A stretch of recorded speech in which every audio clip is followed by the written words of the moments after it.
महात्मा ये बताना चाहते हैं कि आप जितनी भी मर्यादा को पालन करें अपने पूर्वजों की, बुजुर्गों की, उतनी कीमत आपकी बनी रहेगी। और आप जितना भूलते जाएंगे बुजुर्गों को, उतनी कीमत आपकी कम होती चली जाएगी। आपके पास बंगला बड़ा हो जाएगा, घर बड़ा हो जाएगा, बैंक बैलेंस बड़ा हो जाएगा, पर आपकी वैल्यू कम होती चली जाएगी। कितनी वैल्यू कम? इतनी वैल्यू कम होगी कि 14 साल की बेटी कुत्ते की बराबर नहीं पूछेगी अपने को। बोलो, पूरा माल हमारा खा रही है, मोबाइल में बैलेंस डलवा रही है, मोटरसाइकिल स्कूटी में पेट्रोल डलवा रहा है, 16 साल का बेटा, पर पूछता बिल्कुल नहीं है।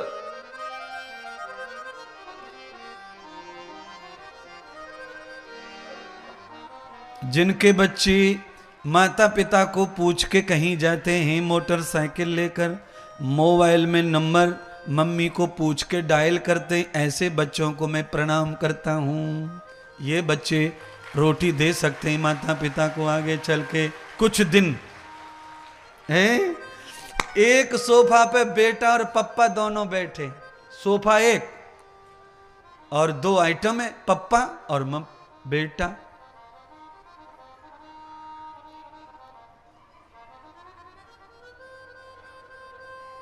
हेलो, पापा बैठे, पापा।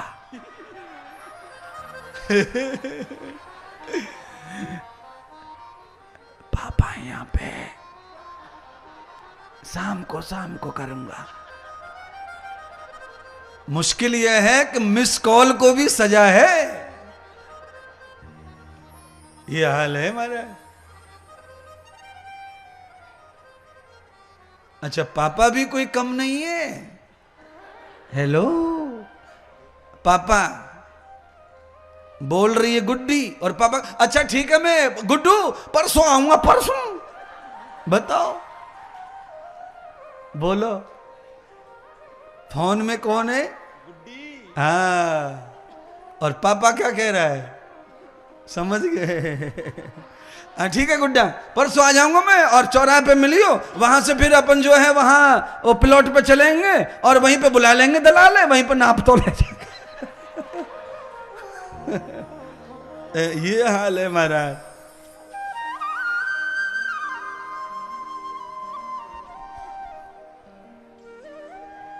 ये किसी का दोष नहीं है, इस देश को अपने कब्जे में करने वाले मैकाले का दोष है। ये उस नालायक का दोष है।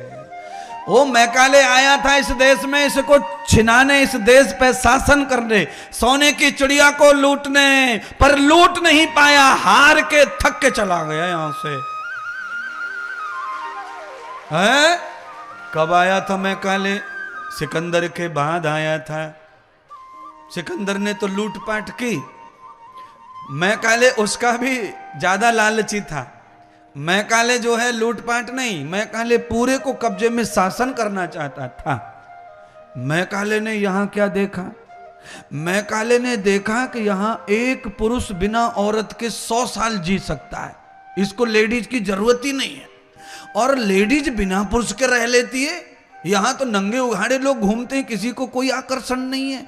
ऐसे देश पर कभी शासन दूसरे देश का राजा कर सकता नहीं है। जहां की महिला इतनी तपस्वी, जहां का पुरुष इतना तपस्वी कि महिला और पुरुषों में आपस में एक दूसरे के प्रति आकर्षण खत्म। फिर मैकाले ने निश्चय किया कि चाहे जो हो जाए, मैं मर जाऊं तो मर जाऊं, पर मुझे हिंदुस्तान को बर्बाद करना है। ये रोटी मेरी नहीं तो मैं किसी को खाने नहीं दूंगा। तो मैकाले ने उस समय अपने देश में जाकर भारत के बड़े बड़े विद्वान, पढ़े लिखे आचार्यों को खरीद लिया उसने, और खरीद करके जो किताब छापते थे, जो किताब लिखते, उनको खरीद लिया, और उन सारी किताबों के अंदर अपनी गपाष्ट भर दी, अपना चरित्र भर दिया, अपनी गंदगी, अपनी फिलॉसफी, अपना मैटर भर दिया, और उस मैटर को अपने देश में भेज दिया पढ़ाने के लिए। आज हम जहां भी जो भी पढ़ते हैं बड़े स्कूलों में, वो मैकाले की पद्धति है। और उसने कहा कि स्कूल में चरित्र अगर रहा तो आदमी की उन्नति नहीं होगी, विकास नहीं होगा। और स्कूल में अगर चरित्र खत्म हो जाएगा तो विकास हो जाएगा। आज वो दिन मैकाले का आ गया, स्कूल में चरित्र खत्म हो गए, 0/0 चरित्र हो गए, और अब विकास हो रहा है। क्या वो आप सब जानो, मुझे नहीं पता क्या विकास है। स्कूलों में चरित्रहीनता को लाने वाला मैकाले है। मैकाले की पद्धति से जो शिक्षा पद्धति देश की है, हमारे देश में जो पढ़ाई आ गई है, इस पढ़ाई में सब कुछ खत्म करने वाला खेल, सब मैटने वाला खेल है। सबसे पहले तो पढ़ाई का लेवल खत्म हो गया, पढ़ाई का स्टैंडर्ड मिट गया। पढ़ाई का कोई ऐसी चीज नहीं जैसे पढ़े हम, कहां से शुरू कहां खत्म यही नहीं पता।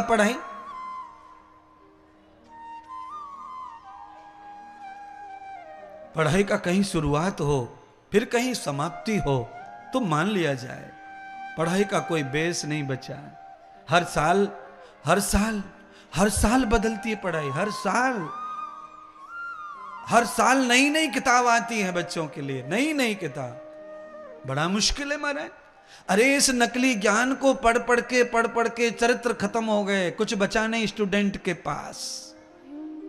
और जिनके पास में चरित्र नहीं बचा है, उनके पास धन वैभव मगला किसी काम का नहीं है, कुछ काम का नहीं है। वो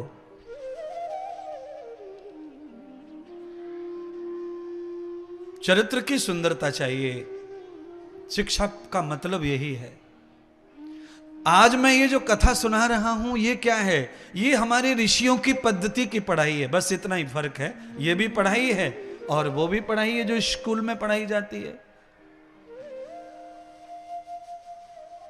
मैंने भी पढ़ाई पढ़ी है, क्लास 22 पढ़ी है,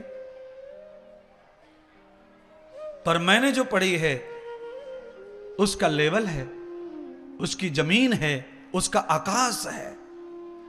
अभी जो बच्चे पढ़ते हैं उसकी जमीन और आकाश नहीं है, बीच बीच का है बस।